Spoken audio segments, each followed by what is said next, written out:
За өнөөдөр би юу чинь тэгэхээр бүлэтэл буюу дэрлэлтийн тухай ерөнхийдөө ярих гэж бодлоо. За багшин шаваад зутсан асуудал ахаал гарлаа.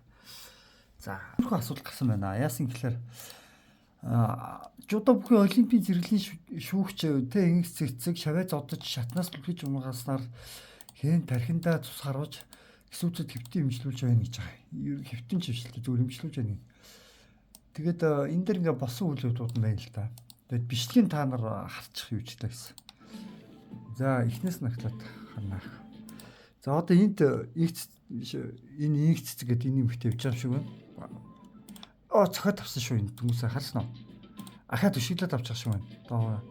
За дахиад дээгүүр цохиод үсттэй энд байсан эмхтэй чи ийшээгээ явчихвал. За одоо түлхээд унгацсан. Шат руу.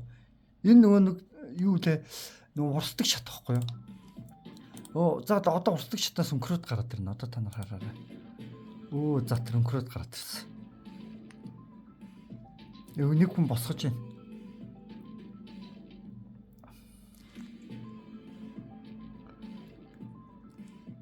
За энэ нэг найзтайгаа ганцаар байна. Дардаас нэг цэцэг багш ахаад хурж ирж байна. Ахаад хурж явахдаа цохиод авсан. Ахаад 2 цоглоо.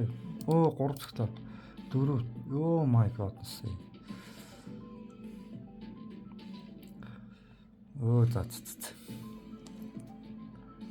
Баахан зодууллаа шүү дээ. Энд чи одоо юу болж байгаа юм бэ ч одоо. Доглоо яваад өгсөн. За нэг иймэрхүү үйл явдал боллоо. Шатны дээр талаас ингээд хэд цохиж ингэж байгаа тэгээд түлхээд унгаачих та амар. Тэгээд бүр унчаа доглоод ингээд босоо явган гут нь ардаас нь үжээд дахиад хидэд дуудаа цохиад авчихсан. Яа, иймэрхүү асуудлууд Монгол зөвлөлийн хөтөлбөр айгүй их гарч байна. Саяхан бас нэг гошин шиг жүжигч нөгөө зургтын кино тоглодог хүмүүсээ л яардаг үү нөгөө нэг ингээд тохоогоор ингээд дагцсных нартаас ингээд цохиодсон шүү дээ. Тэгээд нүүрэнд нь гимтэл хүн гэд харахад нүүрэнд нь гимтэл байхгүй. Гэтэ ард нь гимтэл учруулж идэг хорон. Тэгээд дагцруу цоглоод бас нэлийн юутай байдаг нь хорон байдаг нэ дараад нь хүний эрүүл мэндэд тэгжил сонссон.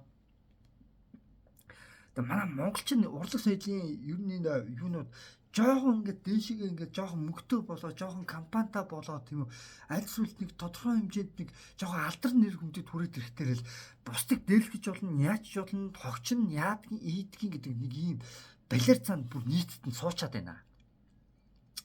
Миний ажиллаж байх наа. Би тэгээд энэ тухай би өөрөдөө жоохон өөрийнхөө үзэл бодлыг хэрэгсэн. Одоо би танд зүгээр ахаад нэг зүгээр нэг яриа үзүүлээ л та. За Liberty Pub. Танаа намд нэг гэрийн даалгавар өгч юмсан. За, engagement дээр ажил. Одоо жишээлбэл амраа дахиад дугуун унаад нэг хүнийг мөргөөд.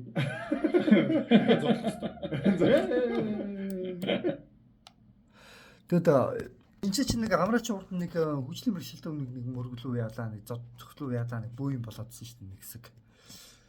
Тэгээд тэрийг л дахин рекламада ашиглах гэдэг яг тэгж зааж байгаа. Би тэгээд ерөнхийдөө яг либералуудад би яг гол нь яг авах юм байдаг чинь эсэргүүцэх юм дэндүү холын юм аа. Ингээд иймэрхүү юм ярьдаг болохоор гэж би удаа бодож байгаа. Тэгээд гол нь юу юм бэ гэхлээр шүү дээ. Хүмүүс ингээд нэг жоохон мөнгөтэй болоод жоохон компанитай болоод жоохон явуулчаар бусдаасаа бүр өөрийгөө шал андаа хүн болоод би юу хүснийг хийж болно гэж бүр ингээд саагаад идэх юм шиг санагдаж байгаа байхгүй юу? Манай Монголын ихэнх одоо хүмүүс. Тэгээд тэрний л нэг асуудалтай гэж би удаа харж байна. Тэгээд би өмнө ч гэсэн багшин шаваа зодох нь буруу юу зөв үү гэд бичлэг хийжсэн. Одоо та нар ингээд нэлийн ингээд харах юм бол одоо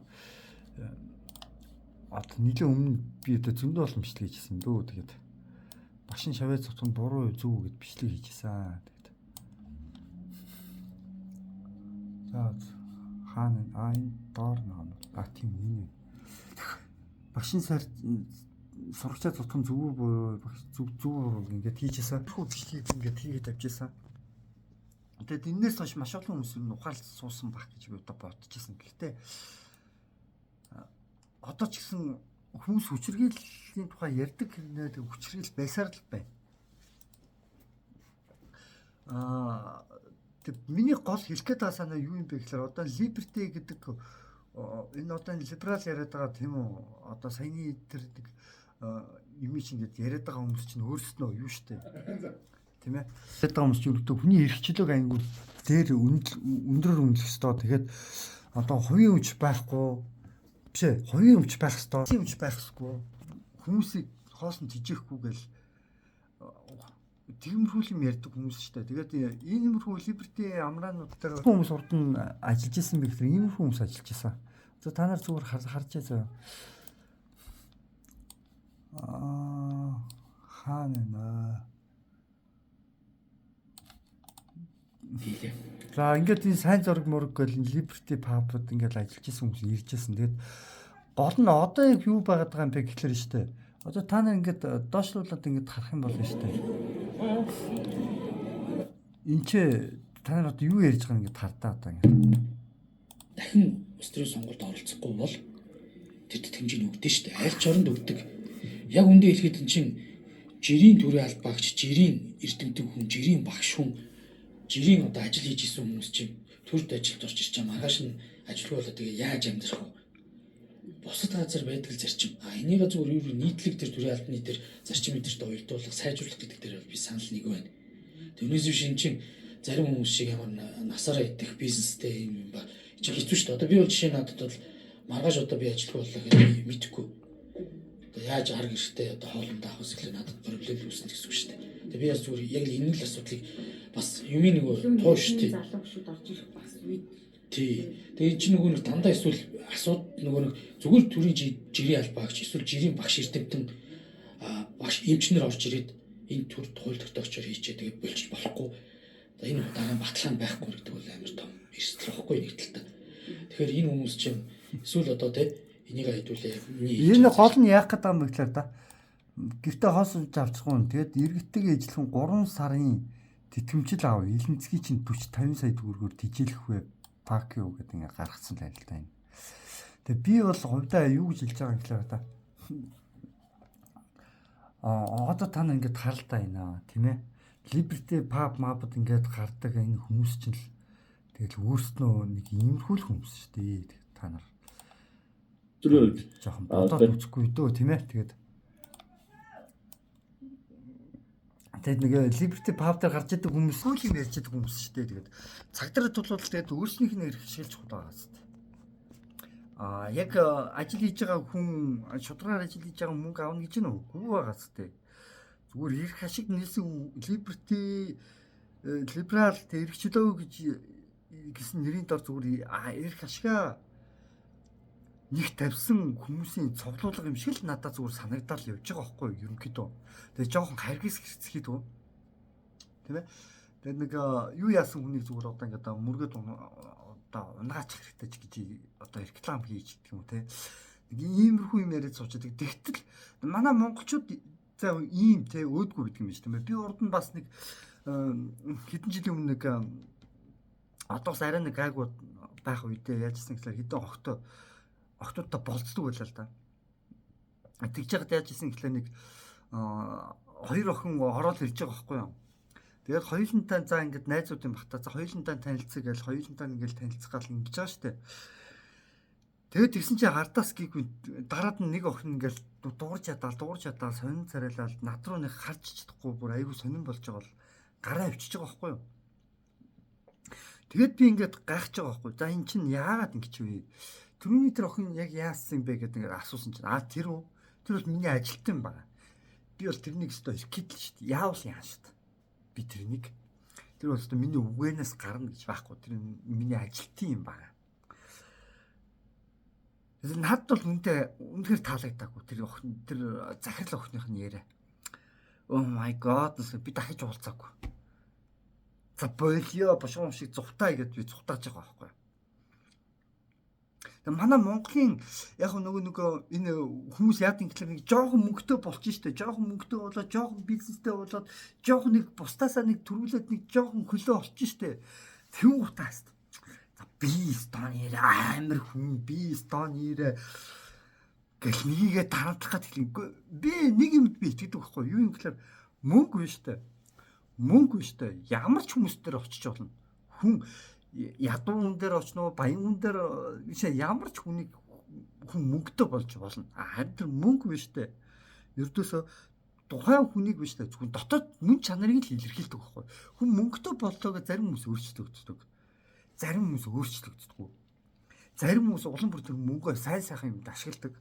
Зарим хүмүүс муу юмд ашигладаг. Би бол хавдаа харж байгаа хта юу гэж харж байгаа гэхээр хуваа хичээсэн тийм үү. Ингээд өөрснөө зөвхөн ирэх ашигыг ингээд ярихын төлөө ингээд эргчлөө гэж ярьж байгаа тиймэрхүү нэг хэсэг бүлэг ингээд нөтүүчил надад санагддаг байхгүй зарим хүмүүс. Одоо улс төр төрөлтгöd байгаа ч юм уу тийм иймэрхүү хүмүүс. Би тэгээд ийм хүмүүсийг харж байхнаа юу гэж харж байгаа мөнгө эдгээр хүмүүсийг бол өөрчлөөгүй баха. Эдгээр хүмүүс нөө нэг хүний ингээд дотоод мөн чанарыг нийл болгодог гэж байгаа шүү дээ. Яг тэгвэл сул дорой байх үедээ хүн чинь ингээд мөнгөгүй байх үедээ юм уу тийм ээ хүн чинь ингээд зөрөгтэй ингээд хилдэггүй гинэ. Одоо хүч муутай байх үедээ эсэргүүцээд. Тэгтэл яасан гэхээр яг ингээд нөгөө мөнгөтэй болно шүү дээ. Яг нөгөө мөнгөтэй болоод ихлэн гутаа яадаг гэхээр нөгөө зан чанар нь ингээд цаанаасаа цухиж гарч ирдэг гэж байгаа байхгүй. Тэгээд би ахад би нэг юм хэлээд хийсэн. Монголчууд зайхан те ингээд нэг нэгийгээ дээрлэхээ тийм үү. За ингээд улсын хурлын гишүүд нь тийм ээ нэг ажилчтайгаа тэгдэг ингэдэг гэдэг ингээд солиороо зөксөж чинь заяа. За тэгээд өөрснөө бүр улсын хурлын гишүүд нь өөрсдөө маш их хэмжээний мөнгө аавна, тэтгэмж аавна гэдэг зогсож чинь заяа. За тэгвэл одоо хятадуудыг ямар хөө байдалтай байгааг харуулъя л да. Миний харж байгаагаар хятадууд бол би нэгээ дэмжиж чадж байна. Монголчуудаас илүү. Монголчууд би нэгээ доош нь чихэж доромжилж доор ажиллаж байгаа нэгнийхээ хамаг гэдэг мэдээлэл CV тэг яжид орохын тулд тим CV ээлгээ диплом ээлгээ тэг бүх мэдээллүүд нь авчаад дараад нь ажил олгогч нар ингээд ажилтнуудаа дээрлэхээ сууж яадаг бол харин хятад метод улс орнууд яадаг гэхээр зүгээр ажилтнуудаа дэмждэг байхгүй. За чи манад ороод ирээ ажилд ороод энд ажлын барина. Монгол хүмүүсийг ажилд авахгүй. Хятадууд ажилд авна. Солонгос хүмүүс яадаг ч солонгосчуудаа ажилд авна. Хятадуудыг монголчуудыг ажилд авахгүй гэж штэ. Японочууд яг бас л яг үндэснийхээ хүмүүсээ л. Харин манай Монголд л гэж үндэснийхээ хүмүүсийг дээрлэж байгаа байхгүй. Нэг жүжигчин яалаа ингээд толгойнх нь ардаас цөхөж юмгаад амар. Одоо би танарт нэг юм харуулъя. Энд хардаа Монголын нэг тэмээтэй нэг гидүүн хөшөөнүүд байдаг лөө. Тэр чинь нэг хятадууд ингээд нэг ийм юм дээр ингээд бийж байгаа юм. Ингээд толгоор нь өшөглөөд нэг ийм бичлэг явж байгаа юм тэр. Хөшгөлч мөшлөөд бүр дээрлэхэд инээгээд нэг ууртан Монгол гэдэг эндээс постлээ л да. За тэг дараагийн одоо бичлэгийг үзье. Одоо энэ дээр одоо бас нэг юм.